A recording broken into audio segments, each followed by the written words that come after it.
Hampshire. I want to thank your governor for those great and inspiring words and for his tireless leadership here in New Hampshire. It is great to be back in the Granite State.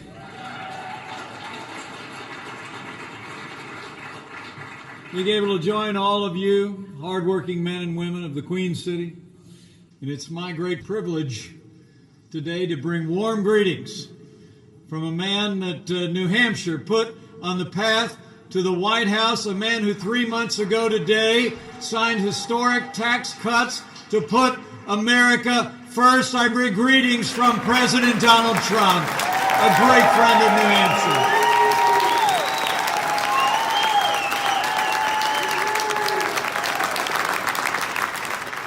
As the President told you earlier this week, I can echo, it's great to be back in this beautiful state. So thanks to all of you. Thanks for being here. And to all of our honored guests and all of the great supporters who are gathered here today. I'm excited to talk to you about the progress we've been making together. But let me express thanks to someone who was elected on the very same day that the President and I were elected to our positions. He's a man who, like President Trump, is a man of action. He's a man of his word, and his leadership, just like the President's, is making a remarkable difference for the people of the Granite State. Would you give me another big round of applause for the 82nd Governor of New Hampshire, Governor Chris Sununu, everybody. Isn't he something?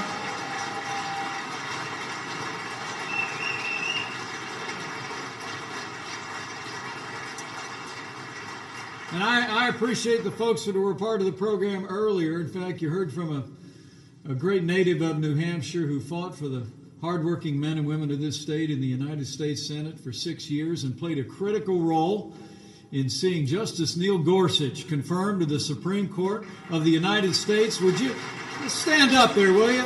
Senator Kelly Ayotte, thank you so much.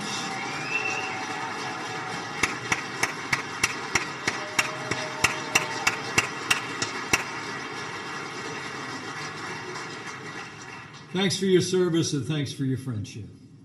I also want to recognize a special guest who's here with us today. You heard from him a few minutes ago. He's a veteran of the United States Army. He's a lifelong champion of American prosperity, and he's the right-hand man of our great Energy Secretary, Rick Perry. Thank me, will you? Join me in thanking Deputy Secretary of Energy, Dan Briette. Great guy.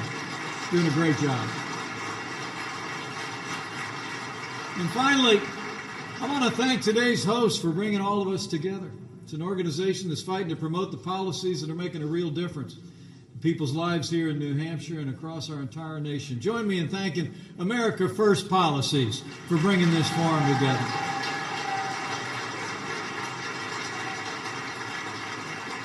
But I'm here in the Granite State first and foremost to say thank you. Thank you on behalf of the First family. Thank you on behalf of my family and families all across America for everything each and every one of you have done to stand with our administration. Because of your support and your hard work, over the past year, it's been a year of action. It's been a year of results. In a word, it's been a year of promises made and promises kept.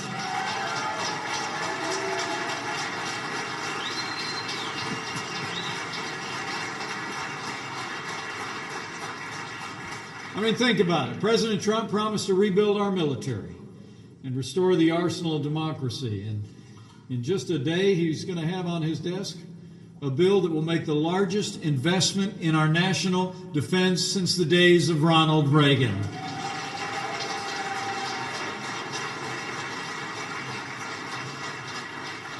And after years of cutbacks in military spending, under this president, we're also going to give our troops the biggest pay raise in the last 10 years.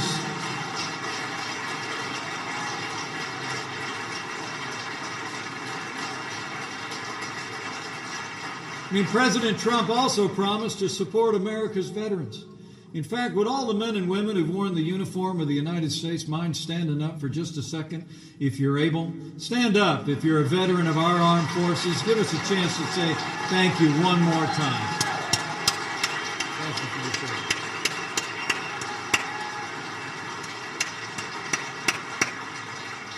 Thank you for your service. You'll be glad to know the bill moving through the Congress this week actually devotes nearly $3 billion to eliminate the backlog at the Department of Veterans Affairs. And we're going to keep fighting to give our veterans access to the world-class care that they earn. President Trump also promised to enforce our laws, secure our borders, and I'm pleased to report to you that today illegal crossings at our southern border have been cut in half in just 1 year.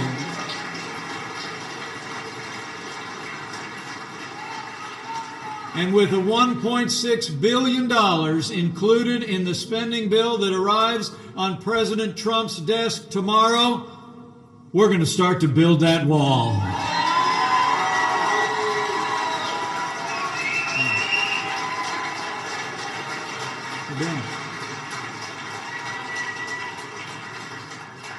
I mentioned this already, but the President also promised to appoint strong conservatives to our federal courts at every level. And in addition to appointing Justice Neil Gorsuch to the Supreme Court of the United States, President Trump set a record in the last year and saw more Court of Appeal judges confirmed to our appellate courts in 1 year than any president in American history. And they're conservatives all.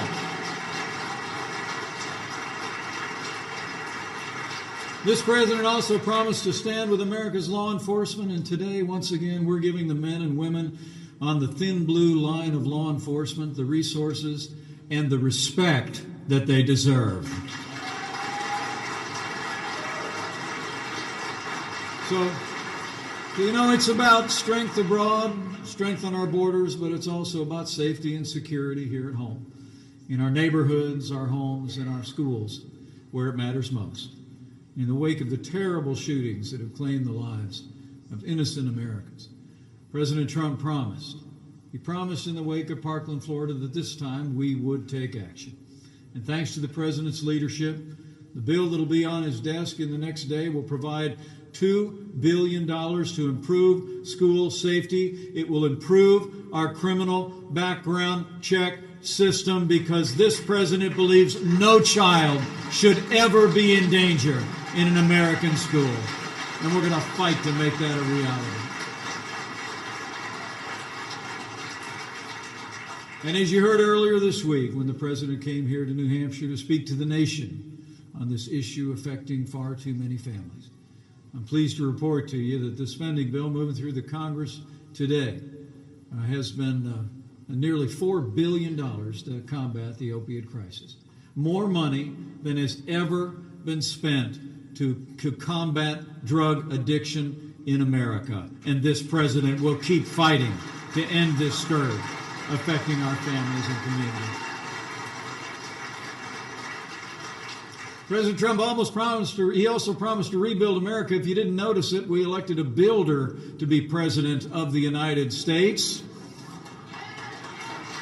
And the bill moving through Congress includes more than $21 billion to give New Hampshire and every state in America the best roads, best bridges, best ports, and best future we could ever have. We're going to rebuild America.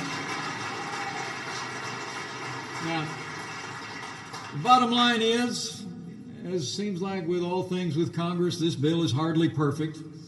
Far from it. And I'm here to tell you, folks, it's filled with one example after another that proves that when it comes to President Donald Trump, it's promises made and promises kept. But it's not just here at home and with our national security and national defense. Our president also promised to restore America's credibility on the world stage. And after just 14 months, I'm proud to report to you that under his leadership, the United States of America once again stands without apology as leader of the free world.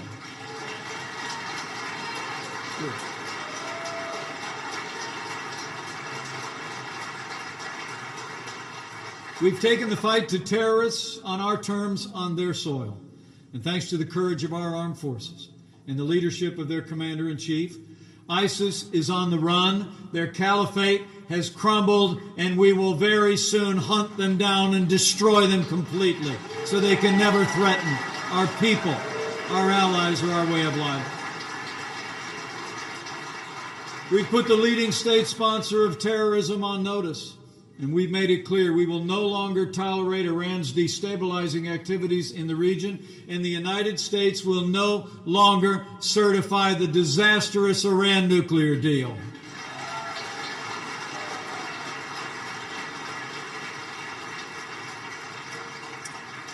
And in the wake of North Korea's provocations and threats against the United States and our allies, President Trump made it clear from the very beginning that under this administration, the era of strategic patience is over.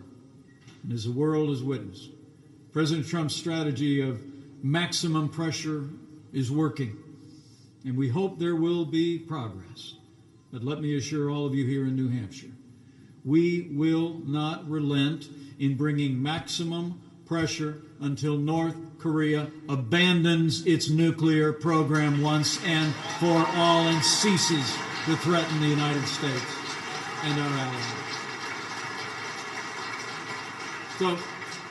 So it's about a safer America. It's about a stronger America. And here at home, we've taken decisive action as well to make it a more prosperous America. And that's really most of what I came to talk to you about today and what you heard about in this panel. From the outset of this administration, this president's been working to roll back the heavy hand of government. In fact, I remember back on the campaign trail, maybe you remember hearing it as well, that President Trump promised that he would repeal 2 federal regulations for every 1 new federal rule put on the books. And I'm here to tell you that he didn't exactly do that. In fact, after a little more than a year, President Trump has signed legislation to repeal 22 federal regulations for every new rule put in the Code of Federal Regulations.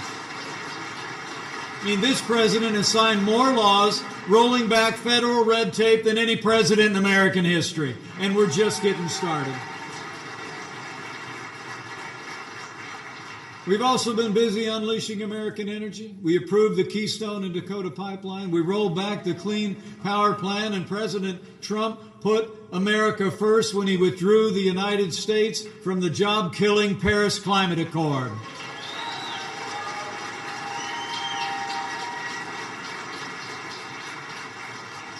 This president also promised to crack down on unfair trade practices and fight for trade deals that are fair and reciprocal. Not long ago, the president took action to protect our steel, aluminum, and lumber industries. Under President Donald Trump, I can assure you, the era of economic surrender is over. Our president just today took another critical step to put American workers and American jobs first when he took action to combat China's unfair trade practices and to protect America's intellectual property. And I promise you, this president and this administration are going to keep fighting for American jobs and for free and fair trade that benefits our economy and our families. But finally, when I talk about promises made and promises kept, I'm happy to report to you that 3 months ago today, President Trump signed the largest tax cuts and tax reform in American history. That's a promise made and a promise kept. And as the president said, the results can really be summed up in 3 words if you're paying attention. Jobs, jobs, and jobs. It's amazing. I mean, after rolling back federal red tape, unleashing American energy, and just signing into law historic tax cuts and tax reform, businesses large and small since Election Day in 2016 have already created nearly 3 million new jobs, including 313,000 new jobs created in the month of February alone. As President Trump said earlier this week, American producers in mining, construction, manufacturing industry gained more jobs in February than in any month in nearly 20 years.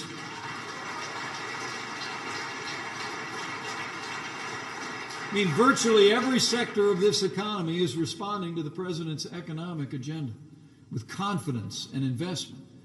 I mean, the only sector of the economy that actually lost jobs in the month of February was the federal government.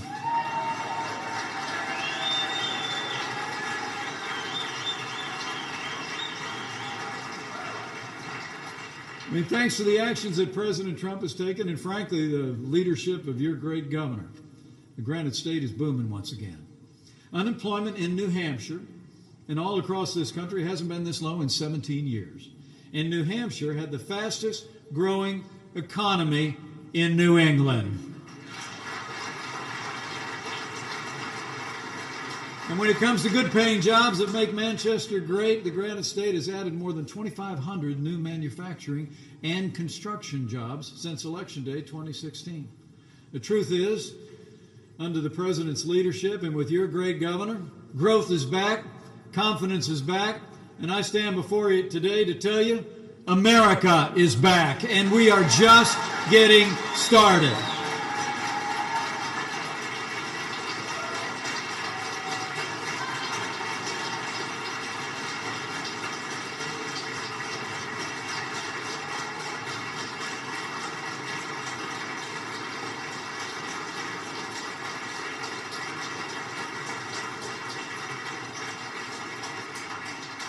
But for all that we've accomplished together, all that we're in the midst of doing, I got to tell you, I work with them every day, and that's just what this president calls a good start.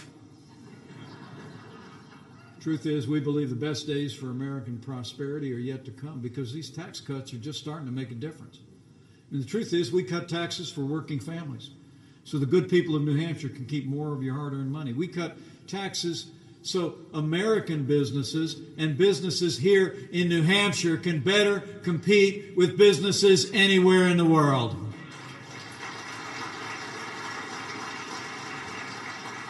And it wasn't just the tax cuts. Tomorrow marks 8 years the American people had to struggle under the disaster known as Obamacare. And while we were, while we were busy cutting your taxes, President Trump made good on a promise to working families. It gave him some relief from that failed law when he repealed the Obamacare individual mandate. It's gone. It's off the books once and for all. And the truth is, the individual tax cuts, business tax cuts, you add it all up, all told, about 90% of working families are going to see their tax cut reflected in their paycheck before this year is out. And here in New Hampshire, our tax cuts, we believe, are going to save a typical family of more than $2,500 a year. That's real money. That's real money. Our tax cuts for businesses are unlocking opportunities to reward employees and grow and expand businesses and create jobs. Already, more than 3,000 Granite State workers have seen a tax cut bonus. And in the years ahead, we believe New Hampshire families will see their paychecks grow by more than $4,500 per year on average. All across America, since President Trump signed these tax cuts into law, over 440 companies have announced, get this, more than $480 billion in new investments. And more than 4 million Americans have already gotten a raise or a bonus just on the basis of this bill being signed into law. Folks, I think that's great news for working Americans. But not everybody agrees that it's that big of a deal, right? I mean, you might have heard that the woman who wants to be Speaker of the House again, did you hear about this one? Yeah, Nancy Pelosi actually said that a $1,000 bonus in the pockets of working families was nothing more than crumbs. Remember that? Now, let me remind all of you, I come from the Joseph A. Bank wing of the West Wing. Are you with me on that? Thank you. Yeah. I mean, seriously. Right? I mean, when our kids were little, Karen and I had a term for an extra $1,000 at the end of the year that we weren't expecting. Christmas, right? You know what I'm talking about? I mean, come on. I mean, the truth is these pay raises and even these bonuses have been making a real difference for working families. And I want to say very seriously, any leader who says $1,000 in the pockets of working families is crumbs is out of touch with the American people.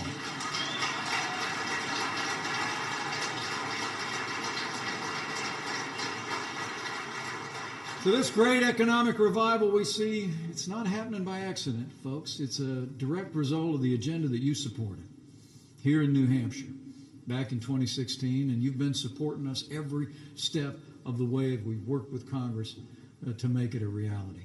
I mean, the leadership of our president, he's been working to keep the promises that he made to the American people, and he's been putting our workers and putting our country first. And let me just say, that's exactly the kind of leader you have in Governor Chris Sununu. So he's been working tirelessly to put Concord back to work for the citizens of New Hampshire, and his record of results proves it. Just like our president, your governor's been unleashing New Hampshire job creators by cutting red tape. Last summer alone, I heard earlier today, Governor Sununu eliminated 1,600 job-killing regulations from the books. Now that's a record New Hampshire can be proud of in the live free or die state. I also heard he repealed the electricity consumption tax, stopped toll increases for New Hampshire commuters, and gave the Granite State more than $55 million in property tax relief. And just like our president, your governor has also been fighting. He's been fighting, and he's emerged as a national leader in a battle that's been impacting too many families in your state. It's impacting families back in the state of Indiana when I was governor, and it's the battle to combat opiate abuse and addiction here in New Hampshire. And folks, I got to tell you, the leadership that Governor Chris Sununu has been providing this state has been putting New Hampshire first. And let me just take a minute. For his leadership on opiate abuse and addiction, the nation owes a debt of gratitude to Governor Chris Sununu.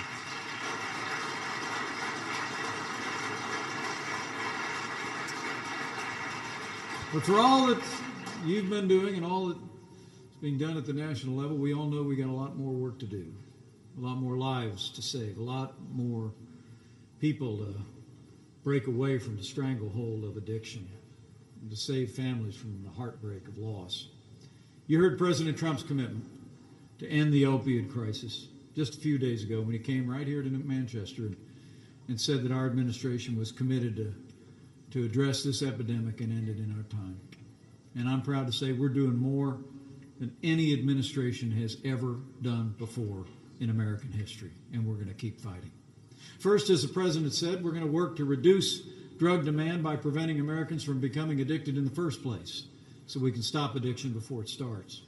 We're going to devote more money and manpower to developing non-addictive painkillers, and we're going to work with law enforcement and healthcare providers to cut nationwide opiate prescriptions by 1/3 over the next 3 years. We got to protect our families. And to kickstart a nationwide campaign to raise awareness about this crisis, our administration just launched a new website called crisisnextdoor.gov that allows Americans from every walk of life to share their stories about the dangers of opiate addiction.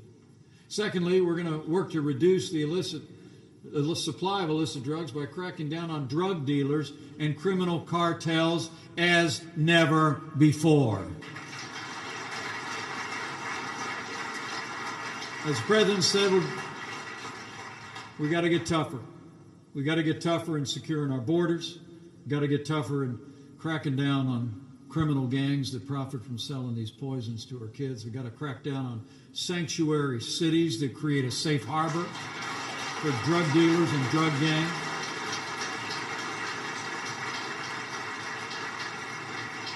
And we got to impose the harshest criminal penalties available, and as the president said, that toughness includes the death penalty.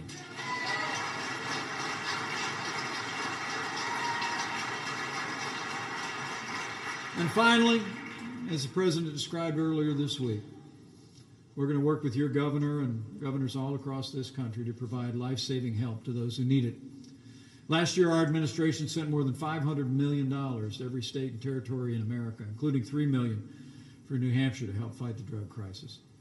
The spending bill the President's going to sign tomorrow will provide an additional $1 billion in state grants to support prevention, treatment, and recovery services for families that are caught up in the web of addiction.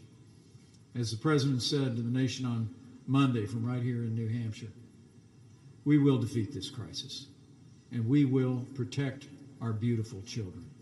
We're going to do whatever it takes to make this the generation that ends the opiate epidemic in America.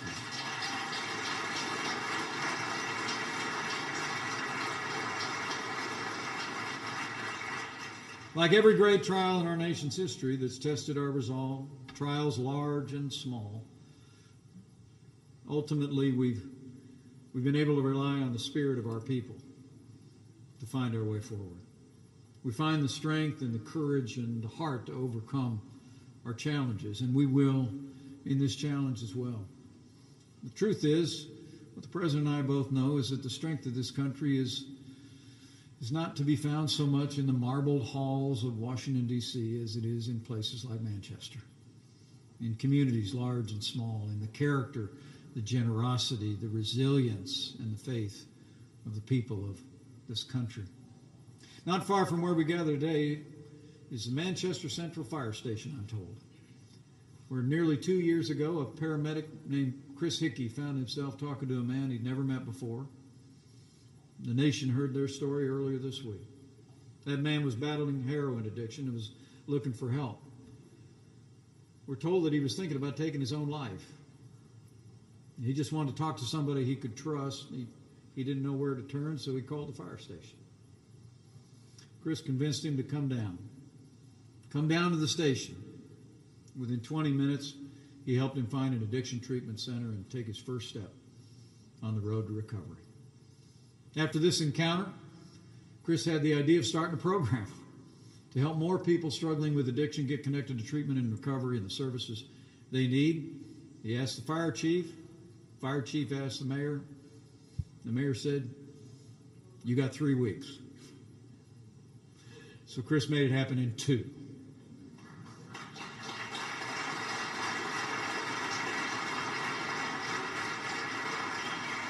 Two years later, a program called Safe Station has provided hope and healing to thousands. Take a bow, Chris.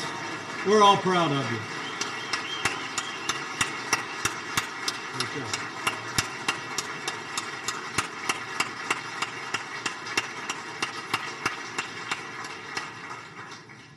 Chris Hickey, it's an honor to have you here with us today. And he's also joined by 2 men who were instrumental in getting Safe Station up and running. Manchester Fire Chief Dan Goonan and Chris Stawaz of American Medical Response. Let's give these 2 heroes a round of applause as well. They're here.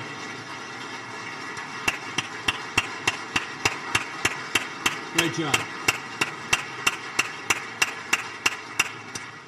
You know, that's the New Hampshire spirit for you, isn't it? The spirit that proves the strength of this nation is found in the creativity and the generosity and the large-heartedness of people of this country. And I maintain that the strength of America, as the President knows, has always been found in the character and the work ethic of the American people. And I think it's the same spirit that's restoring our country. And Americans are standing tall again today. Our economy is expanding again. The world is taking notice again as they see America leading on the world stage. So as I close today, let me just encourage all of you, each and every one of you who are here today, to not only stay involved, stay engaged, just as you have. All that we've accomplished over the last year is owing to the people that supported the President and I, and all of those that supported us in the course of the election and gave us a Congress to work with to make this progress. But it's also been every step of the way since the election. Your determination to support us in every means, to tell our stories, made it possible for us to make the progress that we've made. That's why I started out just by saying thanks. But I want to challenge you, if I can, before I leave, all the good news that you've heard today, all the stuff that you don't hear on most cable television stations every day. right? I mean, this is a lot of great things happening in America, and I want to challenge you to go tell somebody about it. Okay? Go tell somebody. I mean, the truth of the matter is, whether it's at work or at worship or outside the local drugstore or the grocery store, just run into somebody you know and say, hey, I saw Mike the other day. I mean, you people in New Hampshire can say, I saw the president and I saw Mike the other day. And they said, when they were talking about everything that we're doing, it's making a difference in the lives of families, the lives of our community, advancing prosperity and security at home and abroad. Just pull them aside. Just tell them. Just tell them. Because I truly do believe that the greatest force in this country is when neighbors talk to neighbors. You just share the story of everything good that's happening in this country. I know that people are doing it already because you see that confidence all across the country. I see the enthusiasm in rooms like this as I travel across the country. But I want you to go out and tell them. I mean, tell them we cut their taxes so they keep more of what they earn. All right? I mean, tell them we're restoring American strength at home and abroad so their families can sleep safe at night. And tell them we're putting Washington back to work for them, not the other way around. Just go tell them. I mean, tell them that under President Donald Trump, the forgotten men and women of America are forgotten no more. Just go tell them. Okay? Because it's true. It's true. And lastly, I'd say from my heart, in these times of just too much division in these United States, if you're of a mind, I'd encourage you to do one more thing. As we face unknowable challenges abroad, as we face the challenge of rebuilding and reviving our nation's economy at home, I'd encourage you to bow the head and bend the knee and pray for America.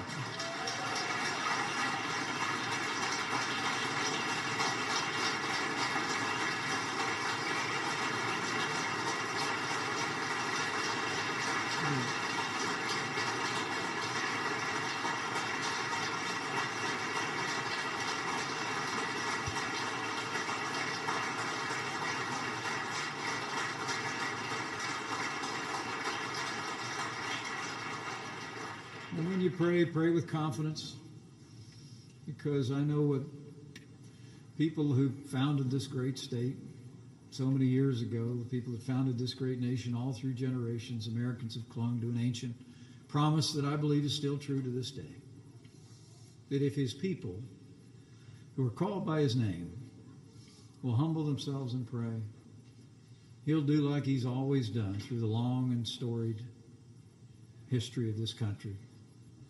He'll hear from heaven, and he'll heal this land, this one nation under God, indivisible, with liberty and justice for all. So thank you. Thank you for the opportunity to address you today. It really is very humbling for me to stand before you and just to say thanks. And I leave here today with even more confidence than when I arrived, that with the continued support of the good people of New Hampshire, with the leadership of Governor Chris Sununu, with President Donald Trump in the White House, and with God's help, I know we will make America prosperous again. We will make America safe again. And to borrow a phrase, we will make America great again. Thank you very much. God bless you, and God bless the United States of America.